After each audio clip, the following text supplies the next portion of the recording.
I've literally got another film that I want to recommend to you, and it's one of my favorite Denzel Washington movies, and that is Man of Fire, which came out 2004 and directed by Tony Scott. And it's loosely based on a 1980 novel by A.J. Quinnell. So let's watch the trailer, dissect it, and why you should watch it in the comfort of your own home.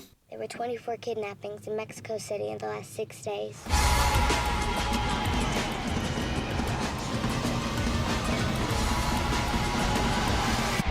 It's so overwhelming. A lot of children before, Mr. Creasy?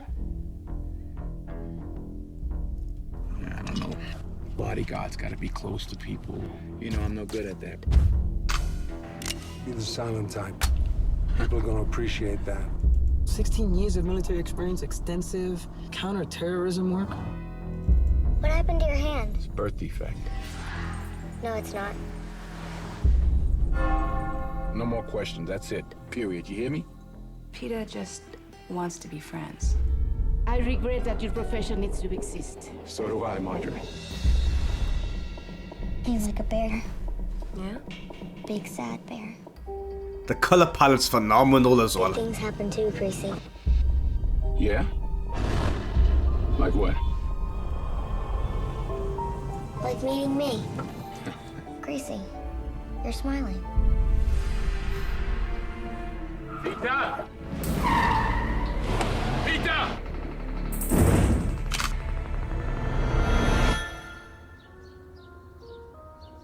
Run!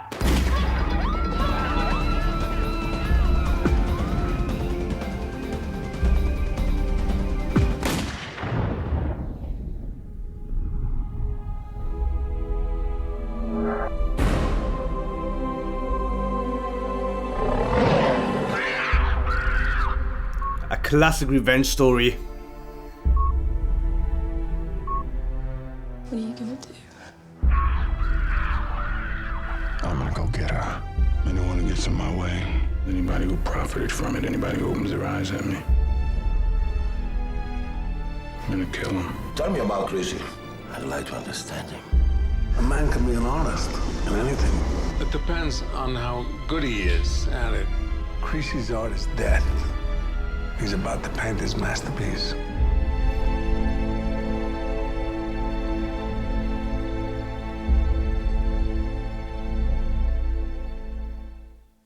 I will tell you what is criminal.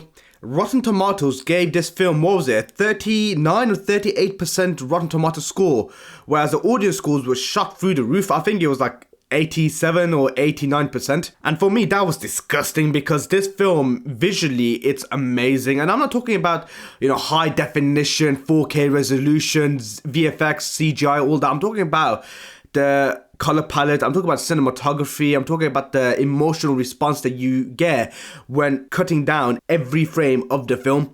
That is what hooked me into this movie. And this film explores themes of revenge, vengeance, and the destructive nature of violence, because this film has quite a bit of violence in it. So the film delves into the psyche of a character called John Creasy, and he is played by Denzel Washington, of course. And he's a former CIA operative who is tormented by his past. And because of his relationship with a young girl that he is sworn to protect, he ends up finding redemption and a sense of purpose as well. And as I said before, the narrative focuses on the line of personal sacrifice, moral ambiguity, and the blurred line between justice and revenge. Tony Scott and Denzel Washington had some of the best actor-director relationship I've seen. They have worked on countless of films together. They worked on Man of Fire, Deja Vu, Unstoppable, Taking a Pelham 1, 2, 3. Like, they had a really cool relationship and they trusted each other. And for me, Tony Scott's directing elevates the narrative, it elevates the storyline, and also elevates the film's visual and emotional connection to the audience. And it can also be very divisive, because some people may argue that his over-stylized editing techniques and the relentless pacing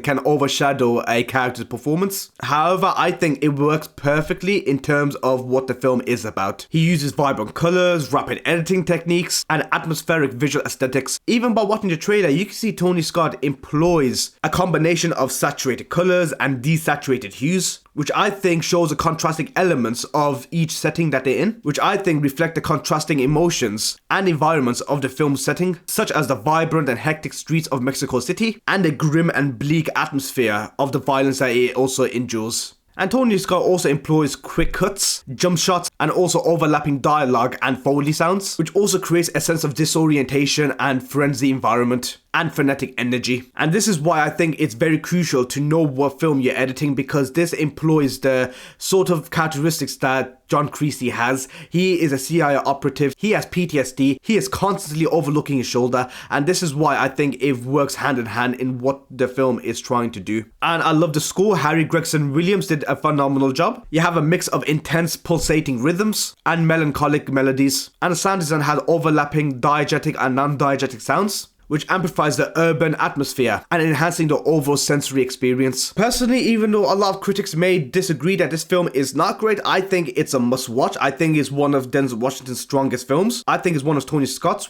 strongest films. And I think it's a shame that he actually took his own life. And as a director, I think he should be known as a great director. I want to make a quick note that I also support what's happening with the US in terms of SAG-AFTRA and the WGA, because I think they deserve everything that they're asking for. I don't think AI should be taking over anyone's jobs. I think they should be getting paid their rates. I think they should have control over their likeness and their bodies. And at the end of the day, they are creatives.